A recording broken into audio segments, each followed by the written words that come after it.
Voy a presentar esta actividad, el Ateneo que está dedicado a uveitis. Voy a presentar al doctor Ariel Schlein, que es un destacado oftalmólogo argentino, asesor de organizaciones de pacientes en la Alianza Argentina de Pacientes, jefe de las secciones de uveitis del Hospital Universitario Austral y del Hospital de Clínicas José de San Martín, doctor en medicina de la Universidad de Buenos Aires. Doctor Schlein, le damos la bienvenida y lo escuchamos. Bueno, muchas gracias Ana. Vamos entonces a ver algunos conceptos, como bien dice la diapo del inicio, relacionados con esta enfermedad, que si bien para el médico general es una enfermedad que a lo mejor ni siquiera escuchó, dentro de lo que son las uveitis, sobre todo en nuestro medio, representa un porcentaje sumamente importante de las etiologías. ¿Y en qué consta? ¿Qué es la enfermedad de Bocconi-Arada? En realidad es una enfermedad que, si bien es sistémica, el lugar de impacto mayor lo vamos a encontrar justamente en el ojo. Vamos a ver algunos conceptos entonces, eh, digamos, elementales sobre esto inicialmente. Esta es una enfermedad que llamamos sistémica. ¿Por qué? Porque es una enfermedad que afecta a todo el organismo, no solo al ojo. El ojo es el lugar de impacto, como dijimos, principal, pero vamos a ver que hay múltiples estructuras dentro del organismo que se afectan. ¿Eh? Y básicamente, ¿cómo es que se produce esta enfermedad? Bueno, hay un tema fundamental que tiene que ver que esto es una enfermedad en donde el sistema de defensa del organismo tiene un mal funcionamiento. El sistema de defensa del organismo, y esto es importante sobre todo para que uno conozca, sobre todo el paciente, digamos, el sistema de defensa del organismo consta, por un lado, de la capacidad del organismo de diferenciar lo ajeno de lo propio y defenderse de eso, defenderse de las bacterias, de los virus, de los hongos, de los parásitos, y al mismo tiempo la capacidad de tolerar, la capacidad de identificar aquellas estructuras que son propias y tolerarlas, tolerar los autoantígenos. Entonces tenemos dos cosas que hace básicamente el sistema inmune. Una es defenderse contra lo ajeno, contra lo extraño, y eso es la respuesta inmune. Y la otra, básicamente, función que tiene el sistema de defensa del organismo es tolerar, es decir, ser capaz de distinguir estructuras propias y por lo tanto inhibir la capacidad de montar una respuesta de defensa, de inflamarse contra esas estructuras propias. Lo que sucede básicamente en la enfermedad de Bocconi-Arada y en muchas enfermedades que tienen mecanismos similares es que la tolerancia no, digamos, es sobrepasada, los mecanismos de tolerancia son quebrados. Y entonces, ¿qué es lo que pasa? Pasa que se produce una respuesta inmune básicamente contra estructuras propias.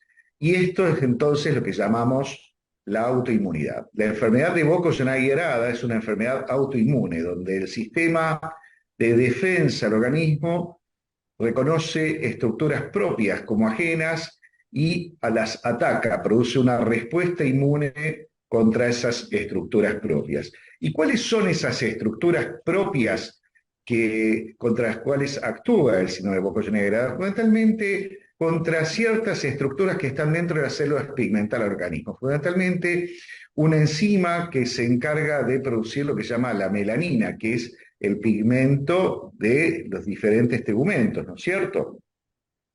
Y entonces, ¿dónde encontramos células pigmentadas del organismo? La vamos a encontrar en la piel y en los anexos de la piel. Entonces vamos a encontrar que tanto la piel como los pelos, como las pestañas, van a ser afectados por el cabello, van a ser afectados por esta enfermedad. Vamos a encontrar que en el oído interno también hay células pigmentadas y entonces vamos a tener alteraciones auditivas por esta enfermedad.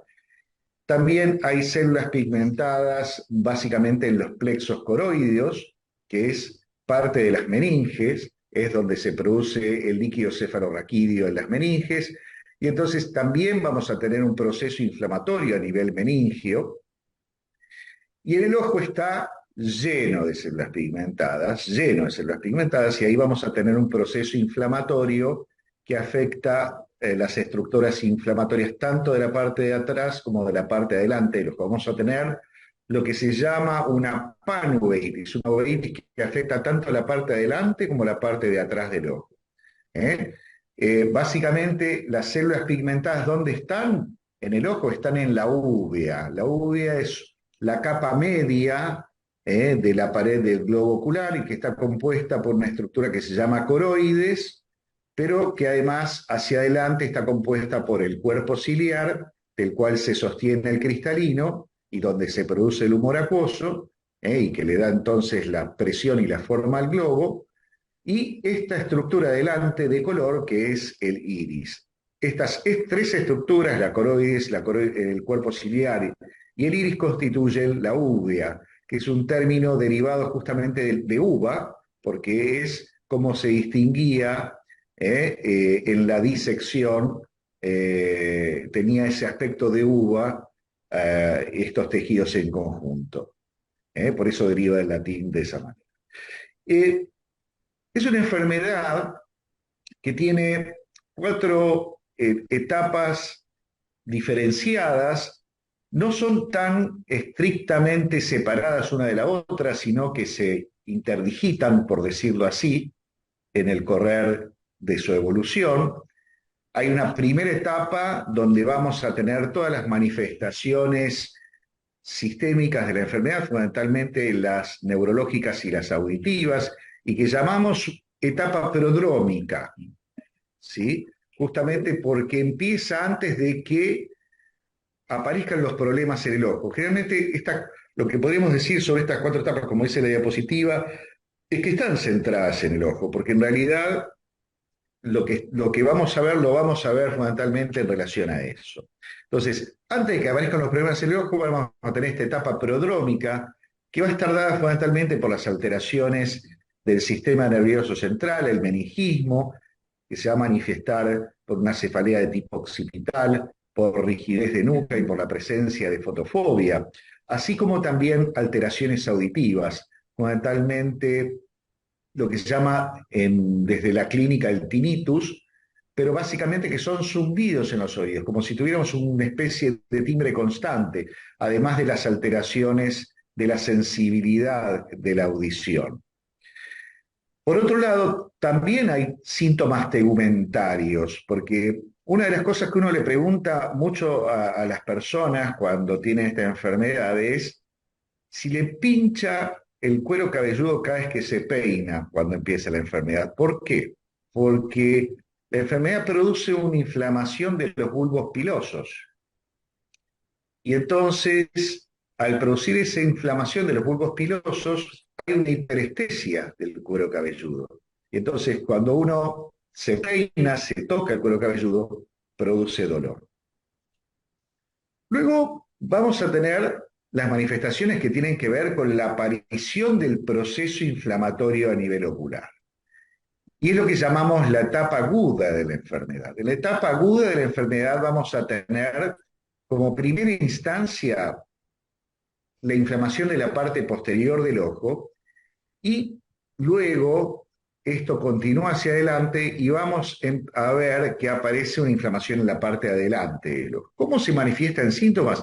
Y vamos a tener visión borrosa, vamos a tener ojo rojo, vamos a tener alteraciones del campo visual porque la retina se comienza a desprender, podemos tener también lo que se llama metamorfosis, es decir, puede haber cierta distorsión en las formas de lo que uno ve, puede haber, digamos, manchas o sombras, lo que llamamos escotomas, fijos en la visión, que tienen que ver con la alteración justamente generada por el desprendimiento seroso de la retina, alteración de la visión de los colores. Y básicamente entonces acá lo que vamos a ver es eso, ¿no? La aparición de la uveitis propiamente.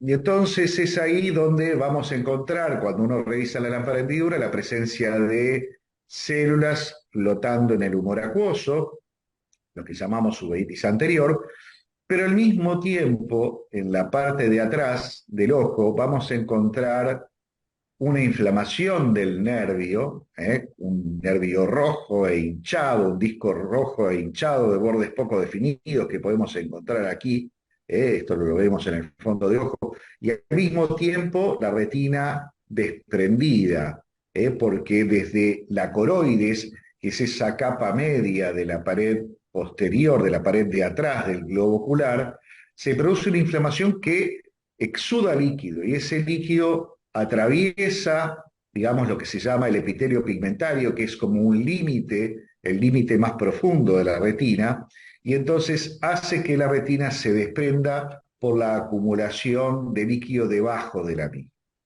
Y que vemos acá perfectamente, digamos, representado por estas bolsas que encontramos en esta fotografía. Posteriormente, en la medida en que va cediendo este desprendimiento seroso y al mismo tiempo que la inflamación de la parte delante del ojo persiste y se vuelve cada vez más severa, empieza a aparecer la depigmentación. Y la despigmentación la vamos a encontrar visible, digamos así, mirando a la persona, en la piel. Vamos a tener manchas depigmentadas en la piel, vamos a tener depigmentación del cabello con canicie y vamos a tener depigmentación de las pestañas y de las cejas con lo que se llama poliosis. Fíjense el vitiligo, la canicie, la poliosis. Y al mismo tiempo, en la parte de atrás, en el fondo de ojo, la coroides, que es un tejido que está lleno de células pigmentadas, empieza a perderlas.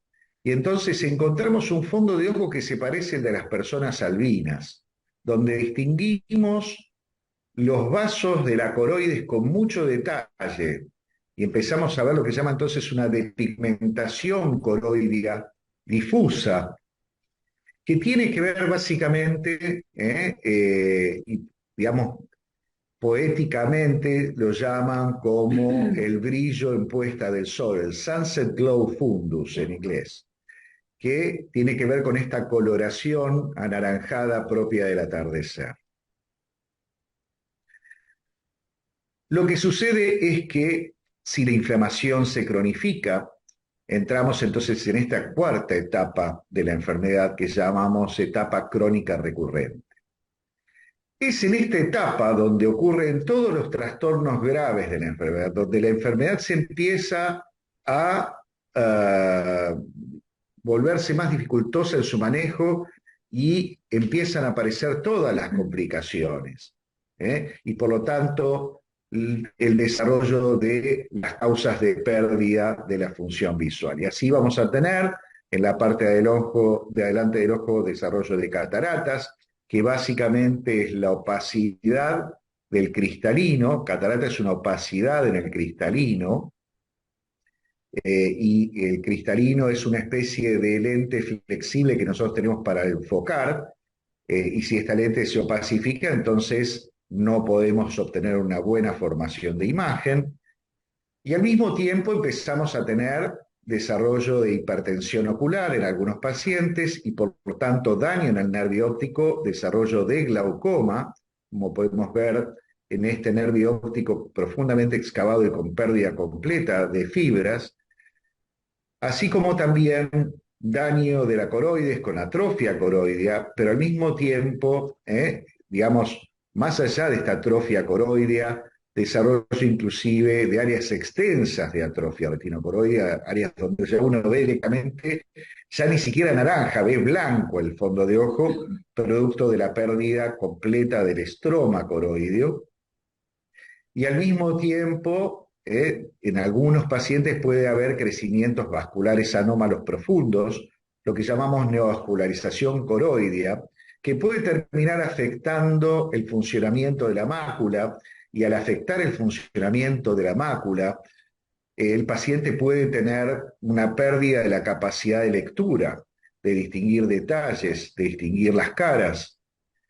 También puede haber formación de haces de fibras por debajo de la retina, lo que llamamos fibrosis subretinal, que si afectan las áreas de la mácula también puede contribuir a la pérdida de la visión central. La mácula es la parte de la retina con la cual nosotros distinguimos los detalles finos de la visión. Son los que nos permiten leer, los que nos permiten distinguir una cara. Si la mácula se daña producto de la neovascularización coroidea o de la fibrosis subretinal, podemos entonces perder estas capacidades. Ahora, entrando en temas más específicos, esta enfermedad no es una enfermedad que la encontremos así tan frecuentemente en todo el mundo. Esto depende mucho de la inmunogenética. Hay ciertos grupos étnicos que tienen más chance de hacer esta enfermedad por la inmunogenética que tienen. Y vamos a ver, por ejemplo, que en nuestro medio, por ejemplo, en el Hospital de Clínicas, eso nosotros lo hemos medido, prácticamente el 22% de nuestros pacientes en la sección de uveitis del Hospital de Clínicas son pacientes con enfermedad de Burgos-Naegelein.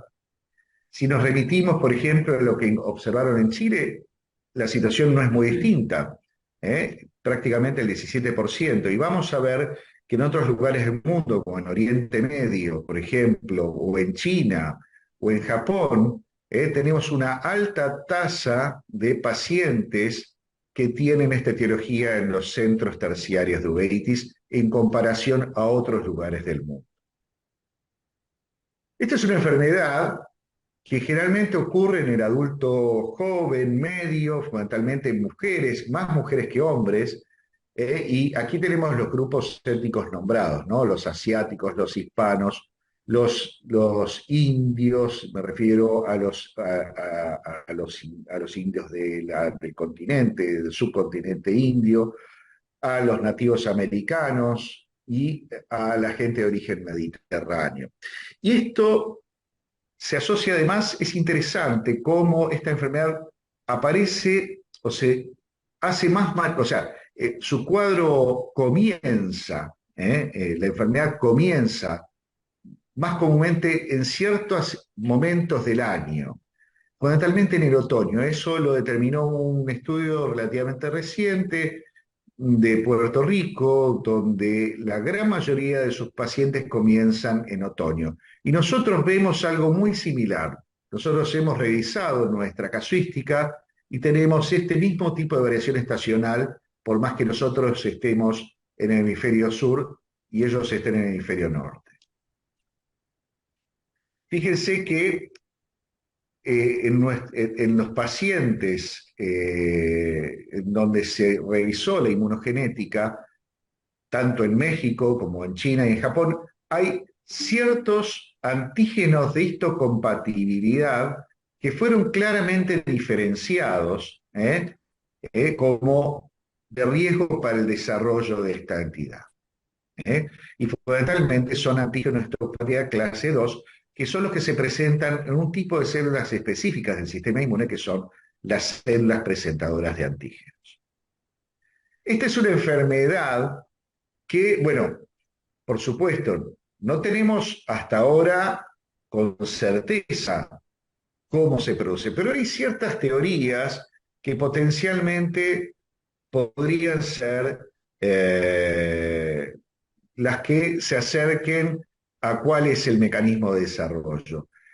Aparentemente hay ciertos virus, como por ejemplo el citomegalovirus, que tiene estructuras que son prácticamente idénticas a regiones de la proteína de la tirosinasa, que es la enzima clave en la formación de la melanina.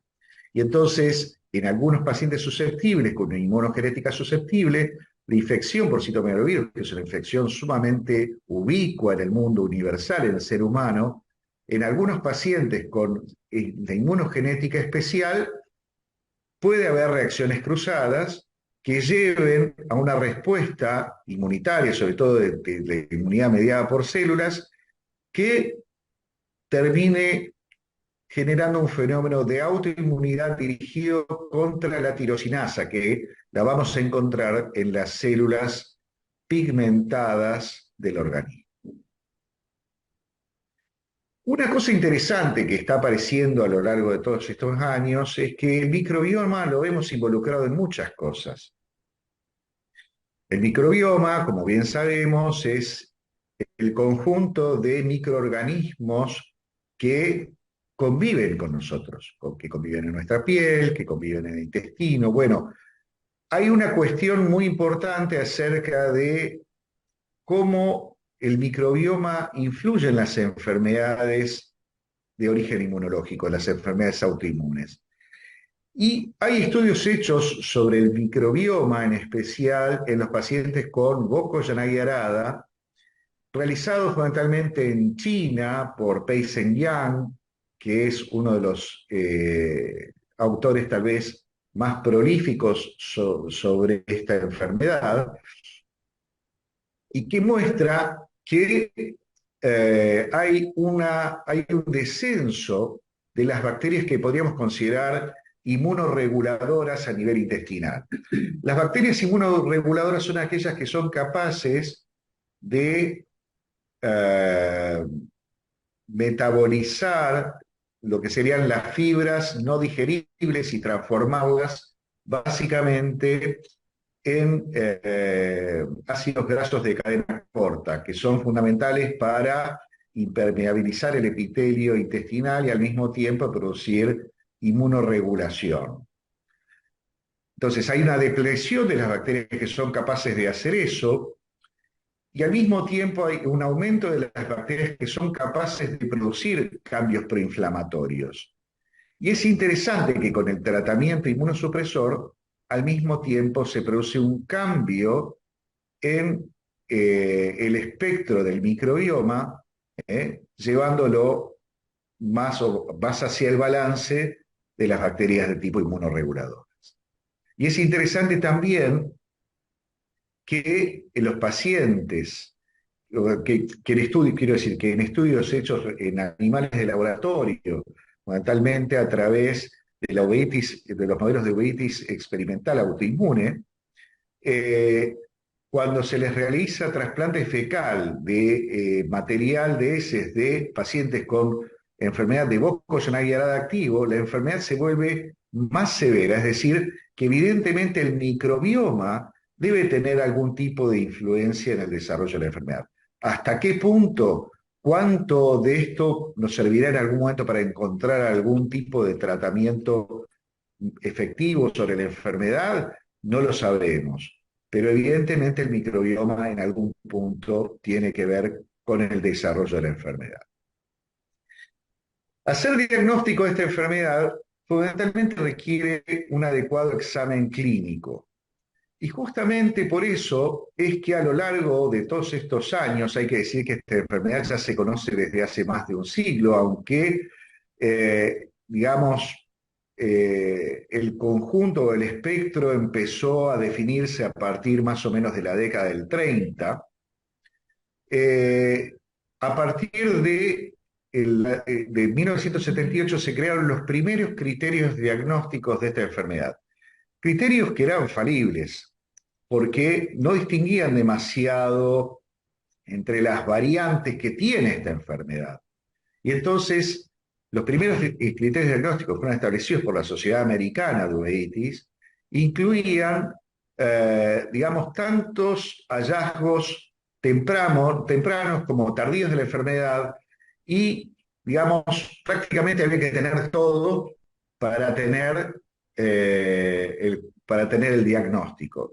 Y claramente entonces cuando se hizo un estudio para determinar cuántos realmente de los pacientes que a criterio clínico de un experto tenían la enfermedad realmente se incluían dentro de estos criterios diagnósticos, apenas el 50% satisfacían los criterios diagnósticos de la enfermedad. Es por eso que hubo posteriores revisiones de estos criterios diagnósticos y justo a fines del siglo XX, principios del siglo XXI, se hizo una revisión de estos criterios diagnósticos estableciendo categorías del diagnóstico de la enfermedad que hablaban de cuadros completos cuando teníamos las manifestaciones cutáneas, neurológicas, auditivas y oculares, incompleto cuando teníamos las manifestaciones oculares más uno de los dos compromisos sistémicos, ya sea el neurológico auditivo o el compromiso cutáneo, o probable solamente cuando teníamos la manifestación exclusivamente a nivel ocular. Lo que pasa es que esto también es, digamos, eh, incompleto o falible, porque uno no podría hablar de BKH probable solamente porque tengamos solo la manifestación ocular. Y es así que a lo largo de estos últimos 20 años hubo desarrollos de otros criterios diagnósticos que finalmente concluyeron en estos establecidos por el Grupo de Estudio para la Estandarización en la Nomenclatura en uveitis, que básicamente diferencia dos tipos de enfermedad del Burgos-Naegger-Arada. Una que tiene que ver con la enfermedad en su etapa aguda y otro que tiene que ver con la enfermedad en su etapa crónica. ¿Y esto por qué es así? Esto es así porque en la etapa aguda de la enfermedad nosotros tenemos lo que se llama una ventana de oportunidad terapéutica. Si nosotros tratamos a estos pacientes en la etapa temprana de la enfermedad, existe una chance para nada despreciable de que el paciente no entre en la fase crónica de la misma y, por tanto, no manifieste ninguna de las alteraciones que uno consideraba como parte de la historia natural de la enfermedad, como por ejemplo los signos de convalescencia. La depigmentación en un paciente tempranamente tratado prácticamente no aparece. Si uno consideraría hoy en día los signos de convalescencia, serán más una complicación que la historia natural de la enfermedad si uno considera la etapa aguda de la enfermedad. En cambio, y por lo tanto, acá tenemos algunos signos propios de la etapa aguda de la enfermedad. Fíjense, tenemos la inflamación de los nervios, tenemos la filtración proveniente de la coroides, que lo vemos como en estos puntitos blancos, en este estudio que se llama angiografía con fluoresceína, y que en los tiempos tardíos de ese estudio de imágenes se ve como acumulación de colorante debajo de la retina. Acá vemos los desprendimientos serosos que vemos en el fondo de ojo y cómo el nervio óptico está rojo por la inflamación. Hay otros estudios que nos permiten ver más profundo que eso, que se llaman los estudios de angiografía por indocianina verde, que nos permiten ver el estado inflamatorio de la coroides, donde uno puede ver áreas donde, por ejemplo, se ven faltos de tinción, lo que se llaman áreas hipocianescentes, donde hay una inflamación multifocal dentro del espesor de la coroides, hay vasos coroides que aparecen en tiempos tempranos de la enfermedad, áreas donde puede haber falta de lleno inicialmente, un retraso en el llenado coroideo. Y una de las cosas que también nos ha aportado mucho cerca del conocimiento de cómo la enfermedad se desarrolla y de las alteraciones estructurales es este método de imágenes que se llama tomografía de coherencia óptica, y que en la etapa aguda de la enfermedad nos muestra que estos desprendimientos serosos de la retina no son solo desprendimientos serosos. Hay áreas de la retina, láminas profundas de la retina, que se desprenden del resto de la retina más superficial, si uno lo quiere, la retina más interna, generando estos quistes intrarretinales. Además, el estudio de la tomografía de coherencia óptica nos permite medir el espesor de la coroides, que se encuentra incrementado cuando la inflamación está presente. Y entonces nos permite cuantificar la inflamación y seguirla en el tiempo, además de permitirnos ver en detalle cómo se observa el desprendimiento seroso cuando inclusive queda en un mínimo residuo, como vemos en esta primera imagen. Fíjense la imagen de arriba, donde tenemos la coroides más engrosada y un ligero desprendimiento del neuroepitelio, o sea, de la retina propiamente dicha, y la imagen de abajo, donde la coroides está más adelgazada, está más cercana al valor normal del espesor coroideo y cómo desaparece el desprendimiento seroso de la retina. Aparecen además alteraciones en una red capilar de la coroides que está muy cerquita de la retina. Esto es bien típico de la etapa aguda de la enfermedad y que seguro tiene que ver con las alteraciones del epitelio pigmentario, que son las que permiten la entrada de líquido desde la coroides hacia el espacio debajo de la retina.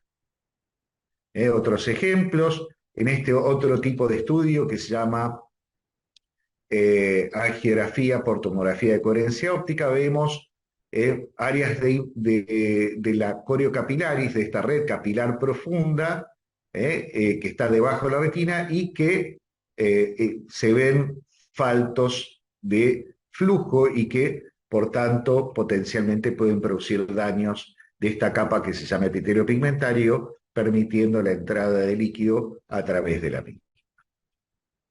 Doctor, sí. interrumpo por el tema tiempos, para no Sí. quedarnos, porque seguramente va a haber un par de preguntas para hacerle. Estamos a Sí. eso ahora. Bien, voy a ir más rápido, por estas cosas las podemos pasar. Bueno, la tomografía de coherencia óptica también nos permite ver en más detalle, por ejemplo, qué pasa en la etapa crónica de la enfermedad. Fíjense cómo se adelgaza la coroides, cómo cuando se inflama se vuelve a engrosar y cómo cuando se trata se vuelve a adelgazar, pero ya inclusive a niveles más todavía delgados que previos, lo cual es lo que pasa. La coroides se engrosa cuando se inflama, se adelgaza cuando se desinflama, pero ya con niveles de atrofia. La coroides se va destruyendo con el correr del tiempo. Nosotros eso lo medimos en un estudio en donde se puede evaluar que el espesor coroideo, a través de la tomografía de coherencia óptica, se correlaciona con los niveles de inflamación que inclusive se encuentran en la parte de adelante del ojo. Una de las cosas que nosotros determinamos en estudios que hicimos en nuestros pacientes en el Hospital de Clínicas es que si tratamos a nuestros pacientes durante las 2 primeras semanas de la enfermedad, de aparición de la enfermedad, y esto tiene que ver mucho con el tema de la ventana terapéutica, necesitamos con menos frecuencia el uso de medicación inmunomoduladora. Y una de las cosas que uno tiene que tener en cuenta, porque hasta hace un tiempo uno solo trataba con corticoides la etapa aguda de la enfermedad. Lo que se ha visto por metaanálisis es que en la etapa aguda de la enfermedad, tratar solo con corticoides en alta dosis por tiempos prolongados reduce solo, o sea, solo permite que apenas un 40% de los pacientes evite la forma crónica de la enfermedad.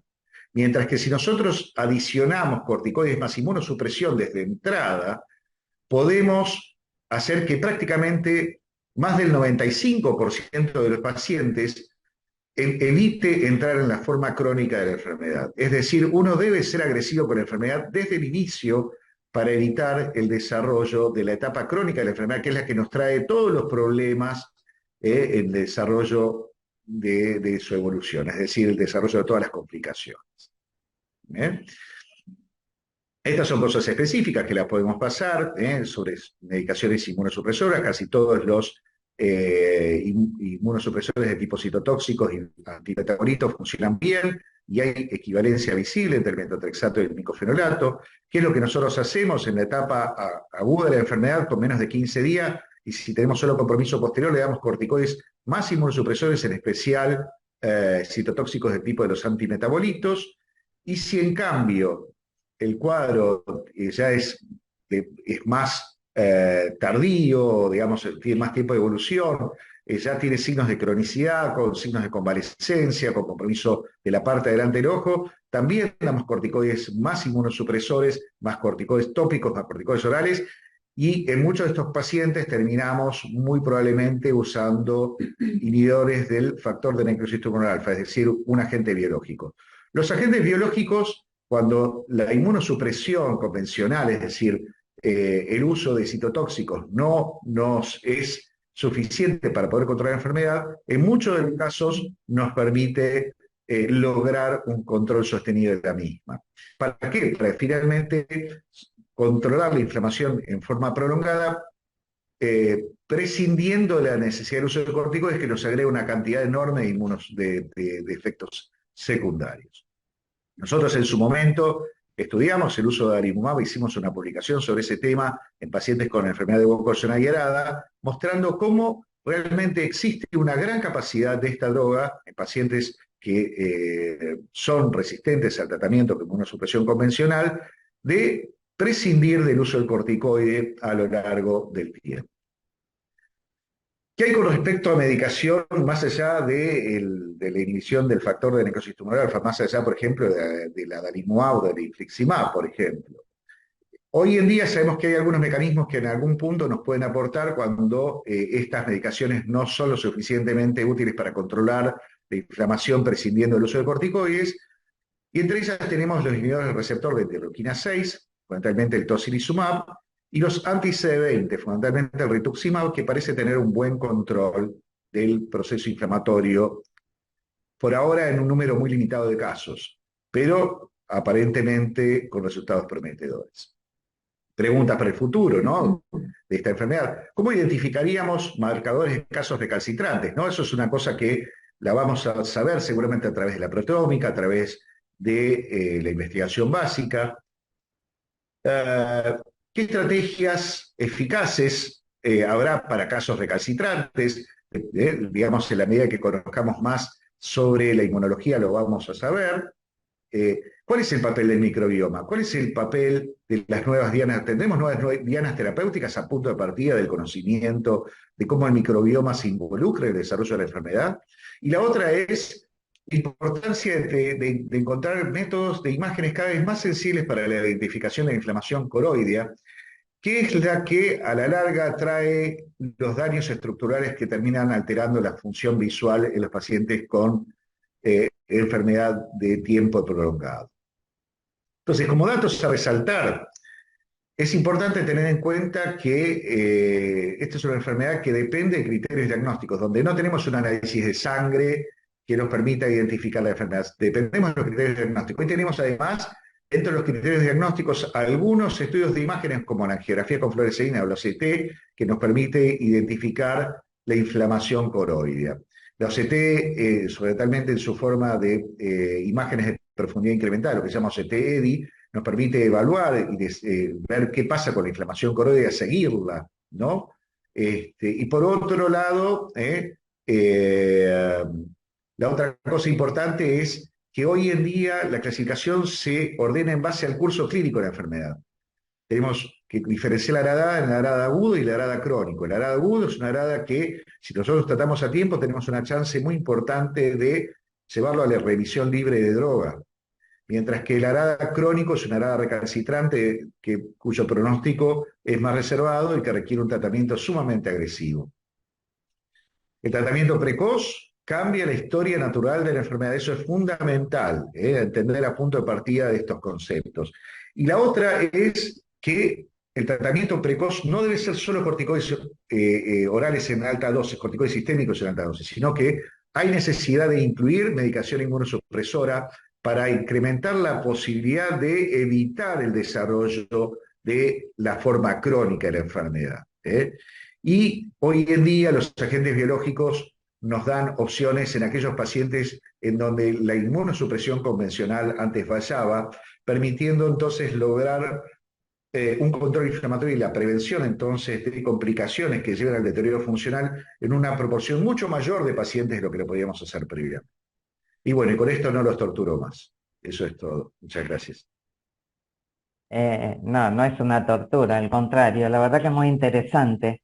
Voy a ir rápido con las preguntas porque así le dejamos espacio a la próxima disertante.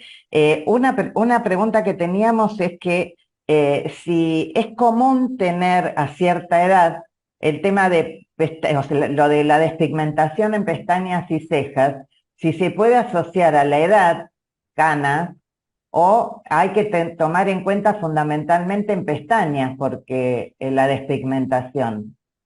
Claro, bueno, eso es verdad que en algunos puntos se confunde dependiendo de las características genéticas. Si no, Pero, yo tendría una arada a no, pleno, no, pero, a ver, con pero, visión pero sí, borrosa, con otros pero signos. sí, pero sí es cierto que hay cosas que son mucho más visibles, ¿no? El vitiligo, por supuesto, el vitiligo, la poliosis, que es básicamente la pigmentación de pestañas, cejas, son mucho más fáciles de detectar como signos de pigmentación tegmentaria, ¿no? Pero bueno, como es una enfermedad que habitualmente sucede en el adulto joven, la canicie es menos frecuente, digamos, de ver en un paciente joven, digamos, cuando la tenemos es muy probable que la enfermedad la haya generado, ¿no? En Ok. ese aspecto. Y, y el tema de, nos suponemos que ustedes trabajan con equipos interdisciplinarios, ¿no? Entonces, Absolutamente, ¿cómo absolutamente. sería algunas consideraciones en cuanto a la afectación psicológica y social de esta patología? ¿Cómo? Bueno, esto es un concepto muy importante. Estos son cuadros crónicos. Son cuadros crónicos y como tales, eso afecta, cualquier cuadro crónico, cualquiera sea, afecta al paciente desde lo emocional, porque tiene que convivir con esa carga a lo largo de su vida. Y entonces hay una necesidad de trabajar sobre eso. El contacto de los pacientes con ayuda desde ese lado es fundamental. También trabajamos, bueno, por supuesto, desde lo orgánico, lo multidisciplinario para nosotros es fundamental, porque nosotros trabajamos con medicación inmunosupresora y, por ejemplo, si bien por ejemplo, tenemos algún entrenamiento en inmunosupresión, nosotros dependemos mucho de los reumatólogos para lo que es cuadros más complejos que requieren una inmunosupresión más importante. Entonces, habitualmente trabajamos mucho con el reumatólogo para instalar la inmunosupresión en algunos pacientes. La verdad es que yo creo que hay una necesidad de un equipo cuando uno trabaja con este tipo de enfermedades crónicas y sobre todo de origen inmunológico. Es indispensable. Nosotros somos los que vemos la inflamación, pero al mismo tiempo requerimos de quien nos ayude a hacer el manejo del tratamiento de estas enfermedades autoinmunes y al mismo tiempo, por supuesto, los pacientes necesitan un soporte desde lo emocional, por lo que representa llevar con la carga de un trastorno crónico, ¿no? Obvio. Con la dificultad que genera. ¿Hay alguna relación, confusión, ¿no? Relación, confusión entre el Sjögren, que también genera visión borrosa, y algunos de estos síntomas que en algún momento comentaste, el tema del ojo seco, pensándolo en el sentido del criterio de diagnóstico, que vos lo mencionaste en varias oportunidades, ¿no? Esta cosa de recalcar el criterio diagnóstico y esta confusión que suele haber en estas enfermedades autoinmunes también. Claro, bueno, en realidad hay que decir esto. Muchos de los síntomas que yo nombré son síntomas que son muy inespecíficos. O sea, lo que el paciente puede sentir puede tenerlo en muchas enfermedades distintas, no solo en el arada. Lo que pasa es que, y de hecho, hay ciertas manifestaciones que nosotros vemos en el arada que no necesariamente son exclusivas del arada. De hecho, dentro de los criterios diagnósticos, una de las cosas que hay que hacer es descartar potenciales diagnósticos diferenciales. Hay cuadros como las escleritis posteriores, la oftalmia simpática, enfermedades infecciosas como la sífilis, cuadros como la sarcoidosis, que pueden dar manifestaciones parecidas a la enfermedad y que necesariamente hay que descartarlas dependiendo de cuáles son los antecedentes que nos hagan pensar en una o los hallazgos serológicos que nos hagan pensar en otra, y de esa manera entonces poder clasificar, encasillar el cuadro en donde corresponde.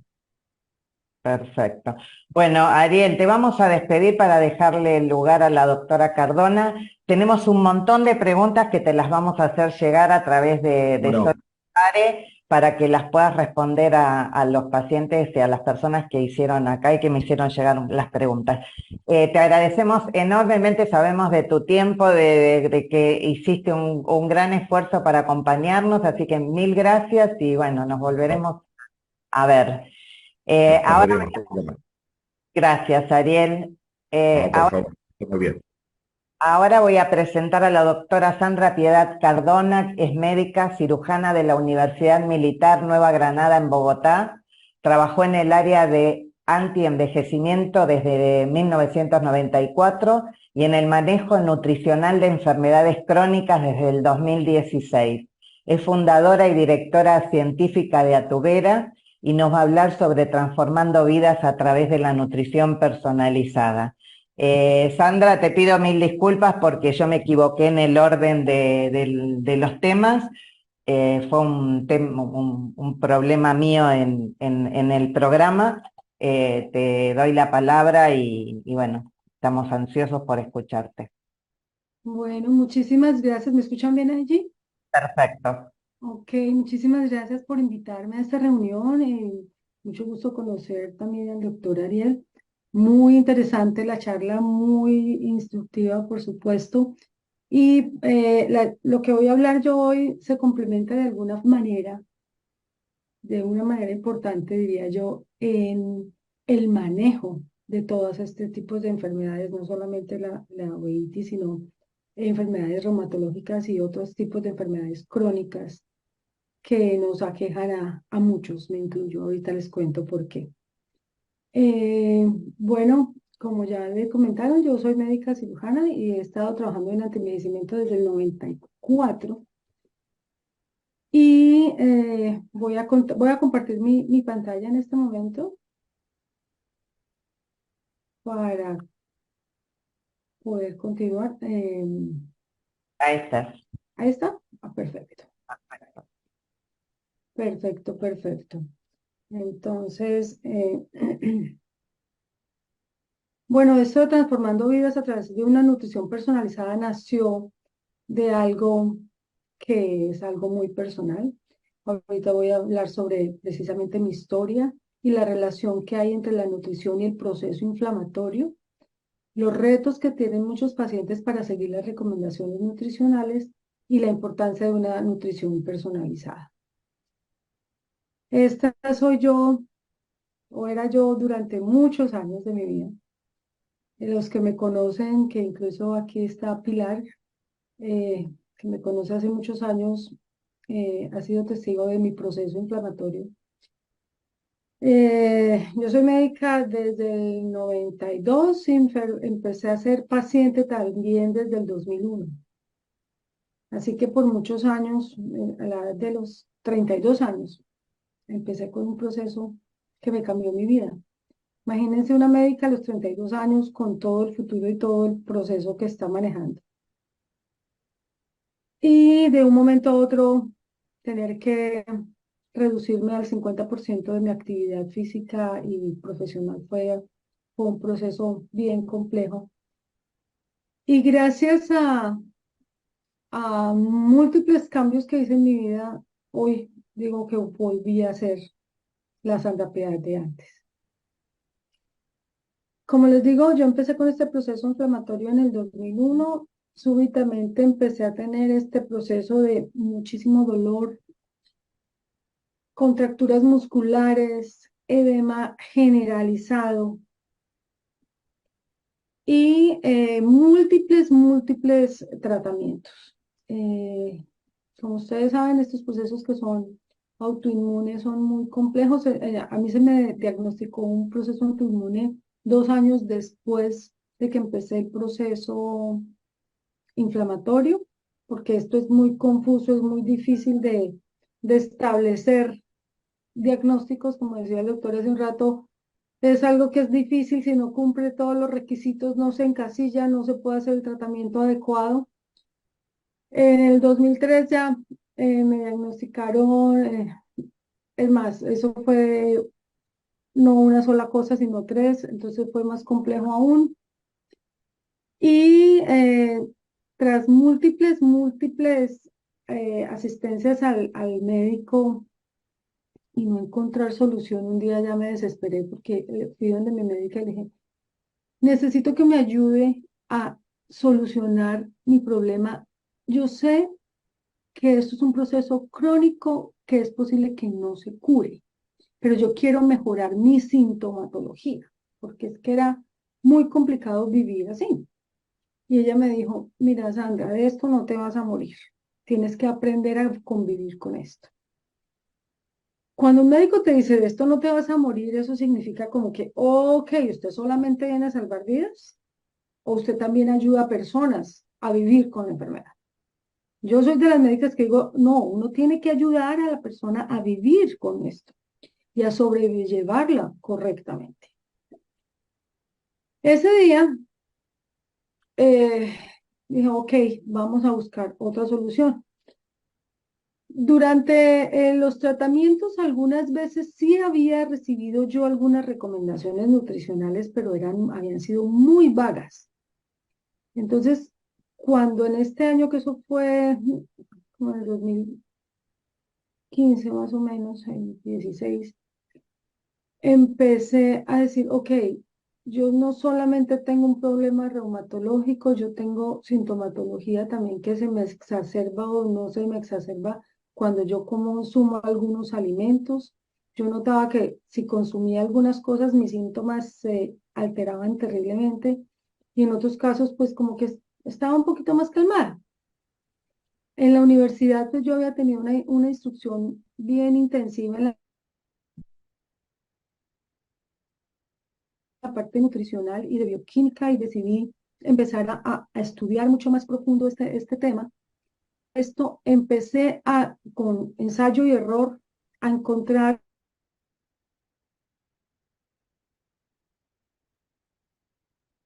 un plan nutricional especial para mí.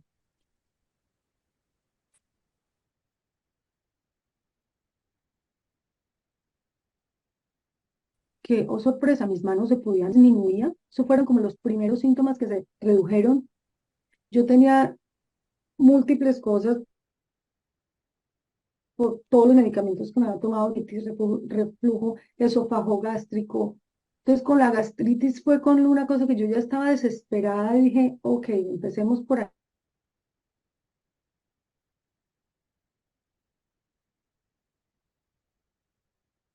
Y todo esto fue como un efecto secundario a lo que yo estaba haciendo con la gastritis. Y ahí fue discúlpenme, por favor. Ya dije, ok, espera un momentico que esto sí tiene una asociación. Cuando a uno le hablan y es como algo anecdótico, uno dice, ah, eso de pronto sirve, de pronto no sirve, pero cuando uno lo vive en carne propia, desde ese momento hasta hoy progresivamente pude reducir medicamentos, por supuesto, siempre de la mano con mi reumatólogo. Nunca dejé de tomar medicamentos. Progresivamente, aquí cuando hablo libre de medicamentos, de analgésicos, antiinflamatorios, y sobre todo, hoy en día puedo decir que vivo libre de dolor y de inflamación. Manos las puedo movilizar, puedo trabajar normalmente. Mi energía volvió otra vez. Yo ahora me puedo levantar a las 4 de la mañana sin problema. En esa época y por muchos años, mi hora de levantarme era a las 8 de la mañana porque si no era complicadísimo porque no podía mover. Poder decir que la nutrición fue parte fundamental de mi recuperación es una realidad. O sea, no solamente es una anécdota, sino algo que realmente me pasó y que decidí en ese momento compartir con el mundo y empezar a trabajar para que muchas otras personas pudieran sentir la mejoría que yo sentí. ¿Qué pasa con esto? Esto es algo ya el doctor habló un poco sobre el proceso inflamatorio.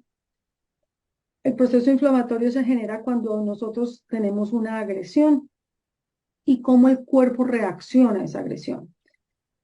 Esto se genera de muchas cosas, muchas formas, y las personas que tienen este proceso de uveitis lo han vivido con sus ojos. y ya el doctor lo explicó muy bien, no voy a volver a explicar todo esto, pero sí quiero hacer un paralelo, quiero hacer una comparación entre lo que es el sistema de defensa de un Estado y el defensa de nosotros, el sistema de defensa de un organismo. ¿Qué pasa?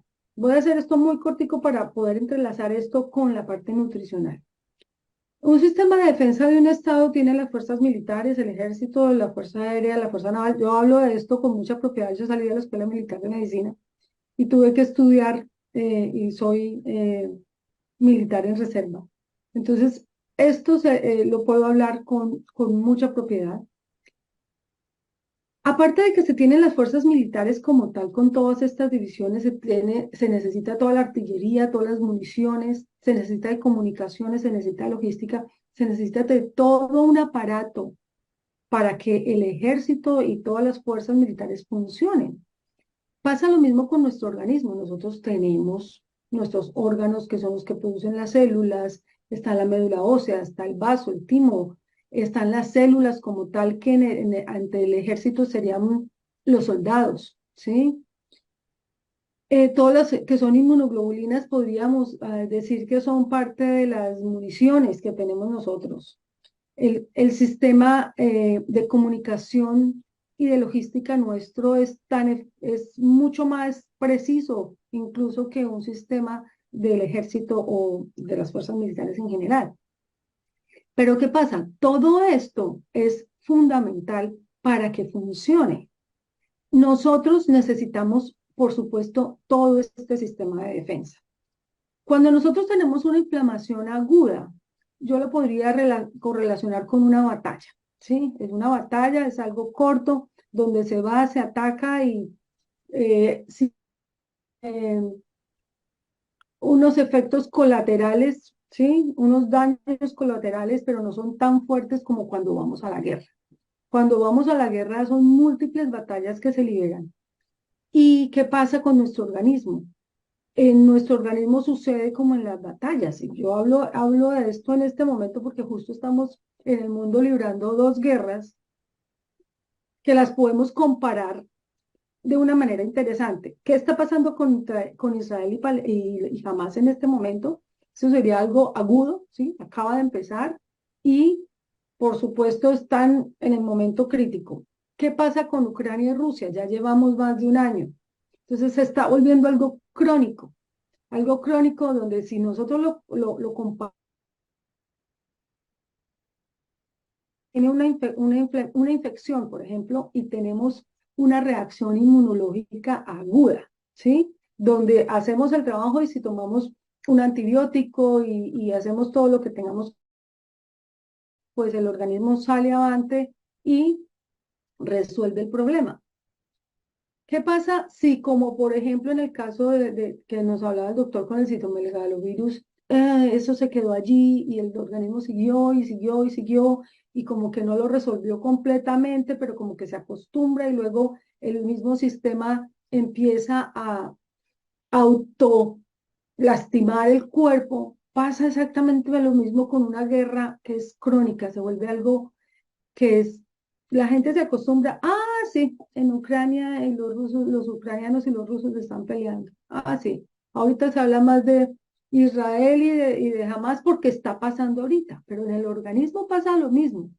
Una guerra crónica es algo que se queda allí, pero el cuerpo sigue trabajando y sigue trabajando.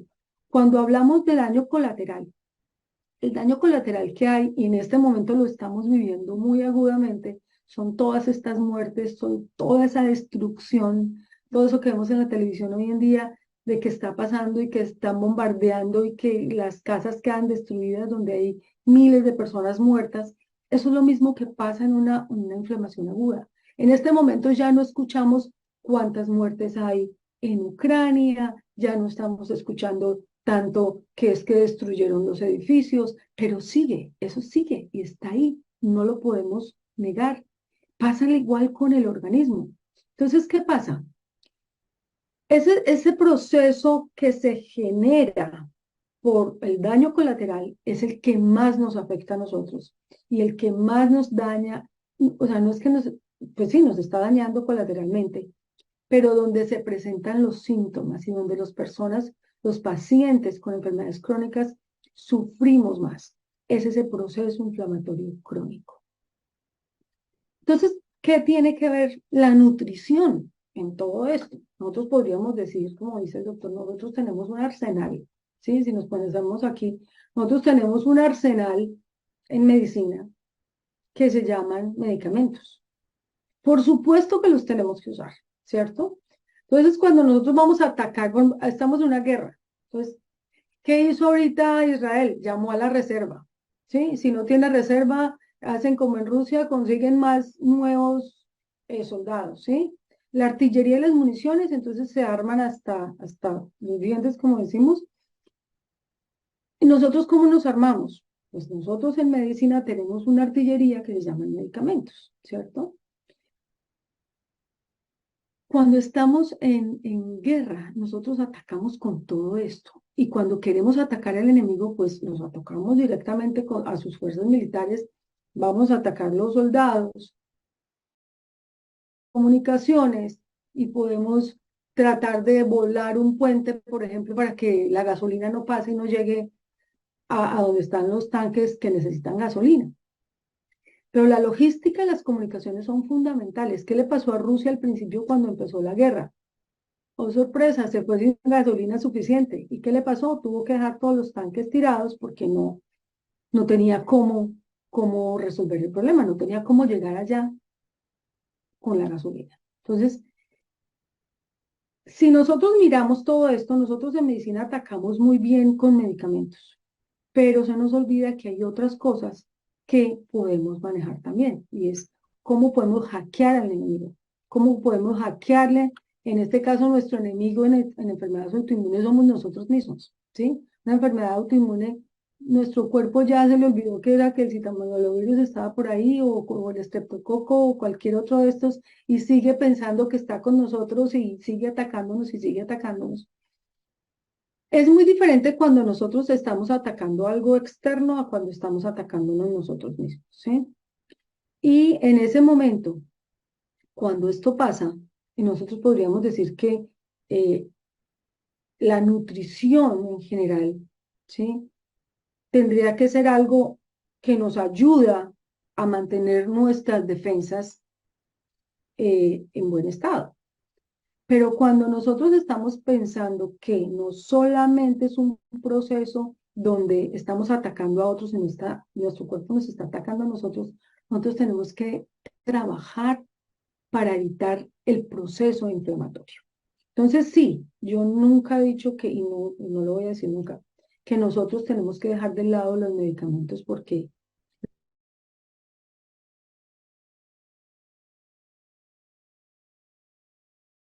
lo peor que puede pasar es que alguien diga eso. No vuelvan a tomar nada de eso, solo tomen agüita de no sé quécito y tómense otra cosita y mejorar. No, con eso no van a mejorar. Tenemos que trabajar en conjunto. Pero ¿qué pasa? Nosotros tenemos que fortalecer el sistema inmunológico. ¿Qué hacen los antiinflamatorios y qué hacen los corticoides? En el caso de los corticoides y de muchos otros medicamentos son inmunosupresores, ¿sí? ¿Qué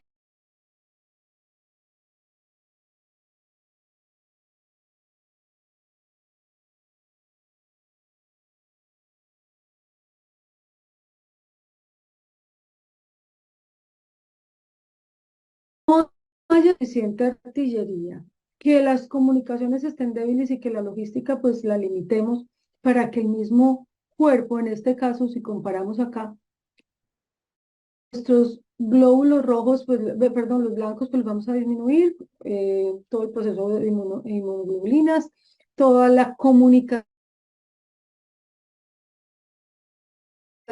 en todo el proceso, como la vamos a hackear. Básicamente lo que queremos con este proceso de nutrición es hackear.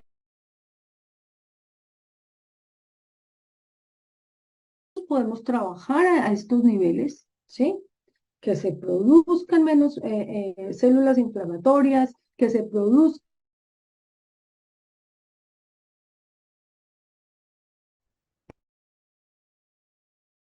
Pero nosotros con nutrición podemos crear este sistema.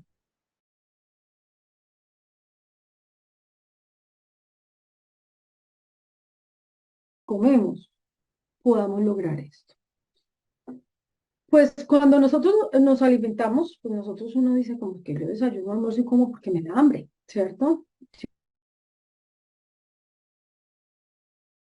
Eso no es así tan sencillo. Todas las cosas que nosotros consumimos se convierten en nuestro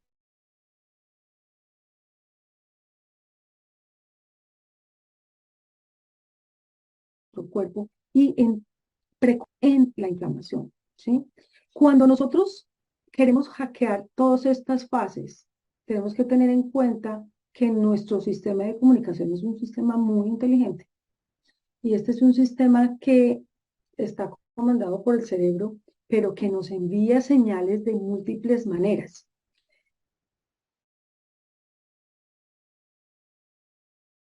Problema entre Israel y Hamas. Israel estaba supremamente tranquilo y la inteligencia no logró identificar y de comunicaciones. Pero si nosotros tratamos de hackear nuestro propio sistema, tenemos que darle al sistema lo que nos podría ayudar a hacerle lo que lo mejora. ¿Cómo funciona esto? Suena un poquito como enredado, pero no es tan enredado. En el proceso inflamatorio de nuestro organismo, la grasa es fundamental. Entonces uno podría decir, no, pues yo empiezo a comer chicharrón, empiezo a comer todo lo que tenga aceites. No, imagínense que nosotros tenemos diferentes en nuestra, o sea, dentro de nuestra alimentación, tenemos unos alimentos que contienen los ácidos grasos que necesitamos y otros que, o sea, que necesitamos en general. Nosotros no podemos decir que tenemos que suspender las grasas, no. Las grasas son fundamentales porque son parte de la estructura de nosotros, pero dependiendo de qué tipo de grasas nosotros consumamos, podemos promover que nuestro sistema inmunológico esté mejor o que se autosuprima. ¿Cómo lo podemos suprimir un poco?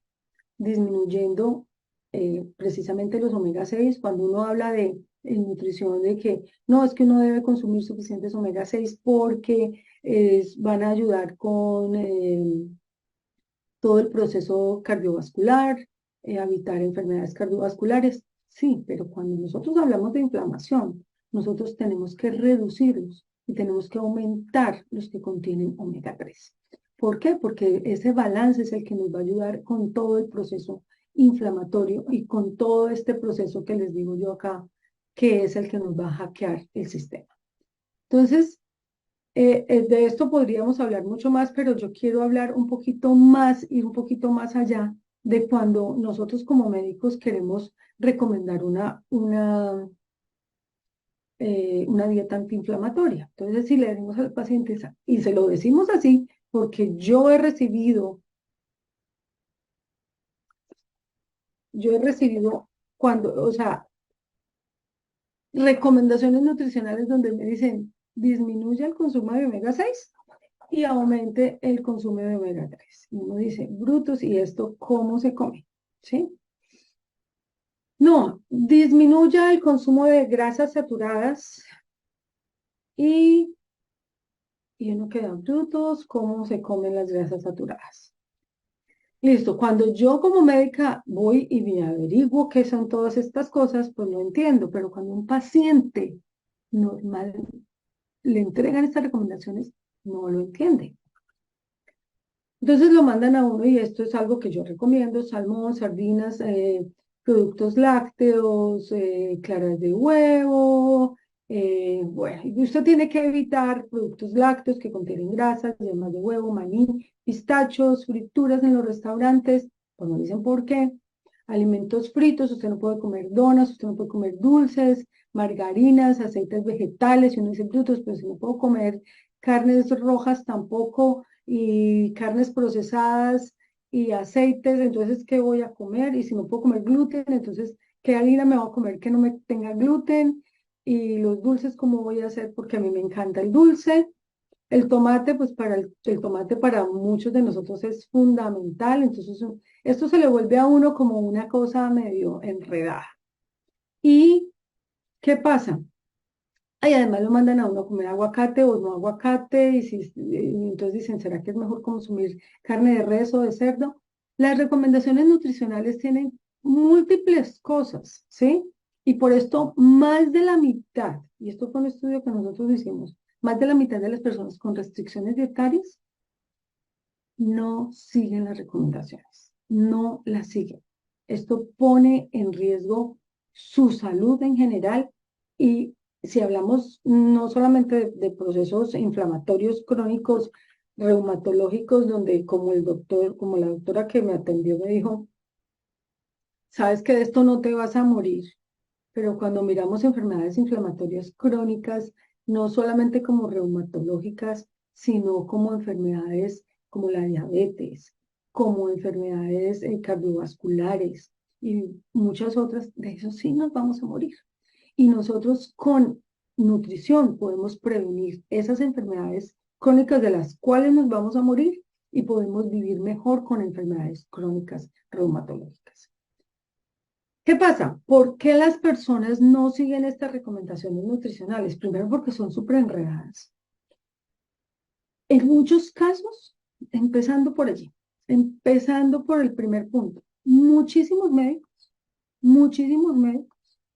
no recomiendan absolutamente nada a nivel nutricional. Y uno como paciente le pregunta y el médico le dice, ok, si quieres, pues entonces te voy a remitir a la nutricionista, ¿sí? Pero ¿qué pasa? No todos los pacientes en todos los sistemas de salud tienen acceso a una nutricionista. Y todos los médicos, yo me incluyo yo hace muchos años, teníamos unos booklets donde, ok, usted tiene hipertensión, entonces yo arrancaba una hojita, cuando empecé yo me acuerdo, hace muchos años, una hojita y hasta hace no mucho tiempo, una hojita, aquí están sus recomendaciones porque usted es hipertenso. Usted también tiene hipercolesterolemia, aquí está. Usted es diabético, aquí está. Y entonces se le juntaban tres hojitas al paciente. Y si tenía enfermedad renal, pues se le sumaba otra. Y si tenía un proceso inflamatorio, yo ni siquiera hace muchos años ni siquiera pensaba en entregarle ninguna hojita. Yo solamente pensaba en diabetes, hipertensión, estaba sobrepeso. Pero ¿qué pasa? Esas recomendaciones que uno le da al paciente están pensados en la enfermedad, no en el paciente. Nunca tuve yo en cuenta, así, pues, por supuesto, antes de estudiar todo esto, que es que una dieta tenía que estar adecuada hacia era un hombre o una mujer, a qué tantas calorías tenía que consumir al día, a qué esa persona no le gustaba el brócoli, yo le iba a mandar brócoli, entonces nunca se lo iba a comer. O a que esa persona hacía más ejercicio que el otro paciente que llegó hace media hora. Entonces, si nos ponemos a mirar, son muchas cosas que si las recomendaciones son estandarizadas, pues es muy difícil que el paciente lo siga. Si a mí me llegan y justo me mandan una ensalada, ok, y yo ordeno una ensalada y me llegan con pepino, por ejemplo, a mí no me gusta el pepino, entonces no me la como, ¿sí? O hay gente que dice, uy, no, lo que pasa es que las lechugas a mí y el brócoli me cae supremamente mal en el estómago. Espera un momentico, fue que me preguntaron que ese paciente además tenía otras cosas, otros procesos que le generaban otro tipo de inflamación. Entonces, cuando las recomendaciones nutricionales son estandarizadas, el paciente con mucha frecuencia no lo sigue. Entonces, el primer punto es, primero, no las reciben y cuando las reciben estandarizadas, no pensando en la persona, sino en la enfermedad. La otra cosa, ok, a mí me entregaron las recomendaciones nutricionales, entonces le entregan a uno estas recomendaciones nutricionales. Evite todas estas cosas. Ahora tengo que encontrar recetas que no contengan todas estas cosas. Y después de que encuentro las recetas, entonces tengo que planear qué voy a comer, qué voy a desayunar, qué voy a comer mañana, qué voy a comprar. Es todo un proceso. Y cuando las personas se ven en esa situación, desisten. Desisten y desafortunadamente no siguen. hay que tener una cosa interesante. Seguir ese plan de nutrición lleva a que además yo tengo que cocinar para mí. Y mi familia, ¿qué?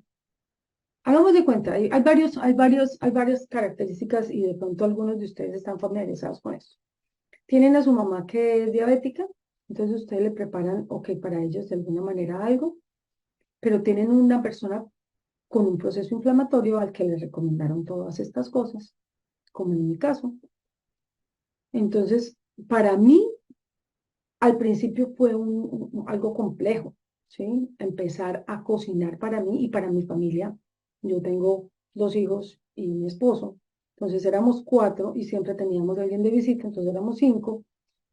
Yo cocinaba para mí y para todos, ok, pero al principio era un poquito dispendioso y encontrar los ingredientes se me dificultó. Después, adaptarme a que eso era lo normal fue interesante. Yo estaba dispuesta a hacerlo, ¿sí? Porque yo era la persona que estaba sufriendo el problema y tomé la decisión. Pero si no hubiera sido yo, sino que yo tuviera una persona que me tuviera que cocinar a mí, esa persona va a decir, no, Sandra, y entonces yo a usted qué le doy. Que a mí muchas veces me pasa cuando veo alguna, no, y entonces usted qué come. Pues yo como delicioso, tengo una variedad infinita de cosas que me puedo comer, por supuesto no me puedo comer muchas, pero no importa. Entonces, claro, para otra persona es muy, muy confusa. Y si es la cuidadora, no, por ejemplo, que tiene una señora que le está cuidando, se le vuelve un 8 completo, mirar a ver qué va a comer. Entonces, todas estas cosas se vuelven un desafío desde el inicio de comprensión hasta donde se puede consumir. Si le sumamos a esto todos los factores socioeconómicos, culturales, donde no, es que en mi casa se come arroz todos los días y yo no puedo comer arroz, entonces ahora ¿qué como? Si yo no puedo comer carne y en mi casa se come carne todo el tiempo, ¿y ahora yo qué como? Yo me acuerdo que a mí me quitaron la carne roja hace como 20 años. Y eso fue de las poquitas cosas que empecé a hacer como medio juiciosa. Y todo el mundo me decía, bueno, entonces ¿usted qué come? ¿No? Entonces para eso existe el pollo y para eso existe el pescado. Para eso es que existen otras carnes. Con el tiempo me di cuenta que el pollo también tenía un problema conmigo, entonces dejé el pollo y la carne. Y entonces que usted se volvió vegetariana. No, no, yo no me volví vegetariana. Entonces, ¿qué come? No, yo como pescado. Ah, ok, bueno. Entonces se les volvía un 8 completo. Cuando yo todavía voy a mi casa, no, no ahorita, pero hace un tiempo, cuando empecé con todas estas restricciones, yo llegaba a mi casa de mi mamá.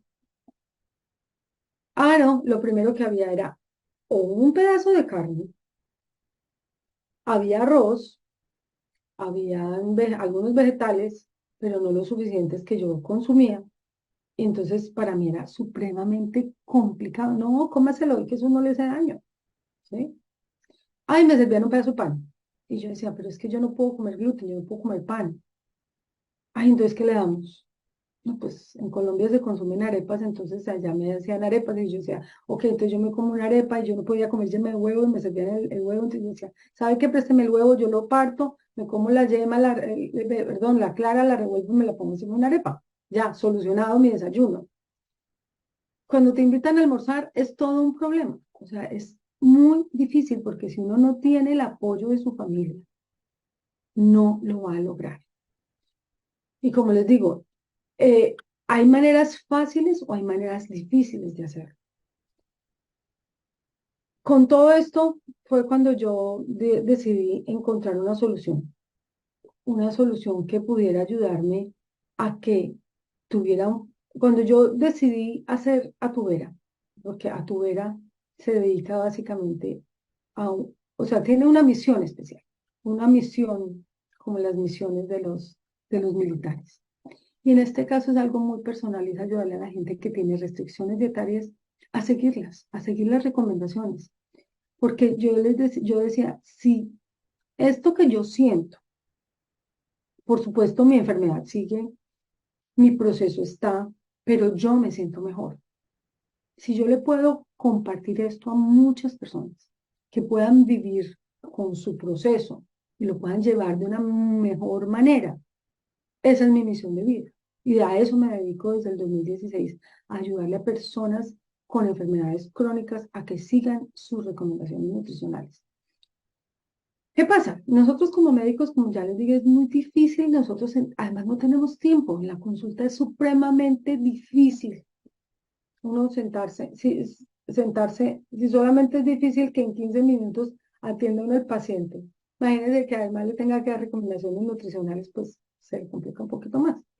Me puse a pensar en algo y este es un sueño mío que en el día que lo tenga ya completamente hecho, todos ustedes y muchas personas va a poder saber que está. Y es que uno desde la consulta salga con algo automático que ni siquiera el médico tenga que pensar y que uno como paciente no tenga que ponerse a pensar, ¿sí? En este momento parte de eso está, pero en un momento futuro donde se integre con los laboratorios clínicos, se integre con la historia clínica y el paciente salga de una vez con absolutamente todo, eso será maravilloso. Por ahora, ¿qué hice yo? Poder organizar los planes nutricionales que sean automatizados. El paciente simplemente llega, pone sus características personales, sus condiciones de salud, qué le gusta, qué no le gusta, si es alérgico o no alérgico a algún alimento, cuál es su estado físico, su ejercicio que hace diariamente. Todas estas cosas se combinan y el sistema arroja automáticamente un programa donde sale qué debo desayunar, almorzar, comer. Todos los días durante un mes.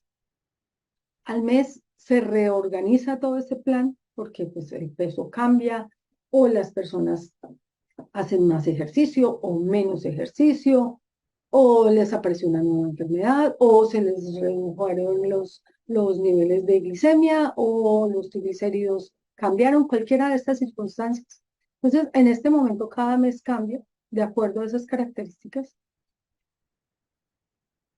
con recetas fáciles de preparar, con ingredientes que se consiguen en cualquier parte, porque es que las mayorías de las recetas son, como les digo, no, tienen que comer un poco de cosas que no se consiguen en la esquina. Yo me acuerdo la primera vez que yo fui a seguir una recomendación nutricional, me mandaban unas algas, me mandaban miso soup en Bogotá, un poquito complicado.